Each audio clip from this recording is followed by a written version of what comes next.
কালকে আমাদের এখানে লাস্ট বইমেলা ছিল, সেটা দক্ষিণ হাওড়া বইমেলা। হঠাৎ করে আমার বোন বললো যে চল দিদি ঘুরে আসি আমাদের এখানে বইমেলা। আমরা তো সচরাচর কলকাতা বুক ফেয়ার প্রত্যেক বছরই ঘুরে আসি 5-6 বার, অথচ বাড়ির সামনে একটা প্রথমবার একটা এত সুন্দর বইমেলা হয়েছে। সেটা যে গেলাম, দেখলাম একটা এত সুন্দর একটা অ্যাটমসফিয়ার, বা এত সুন্দর যে দক্ষিণ হাওড়ায় যে এরকম বইমেলার একটা আয়োজন করা হয়েছে, সেটা যে অপরূপ সুন্দর সেটা ধারণার বাইরে। গেলাম, বেশ সন্ধ্যেটা ভালোই কাটালাম, ভালোই লাগলো বেশ। খাওয়া দাওয়া, আড্ডা, গান বাজনা সমস্ত কিছুটা নিয়েই বইমেলা। এখানে পত্রভারতী থেকে শুরু করে দেশ পাবলিশার সমস্ত রকমের বইয়ের কালেকশন আছে, নানান ধরনের গল্প, ভৌতিক বই, সমস্ত ধরনের বই।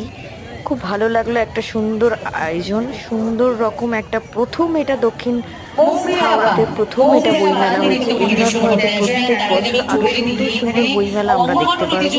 আপনারা চাইলেও আসতে পারেন।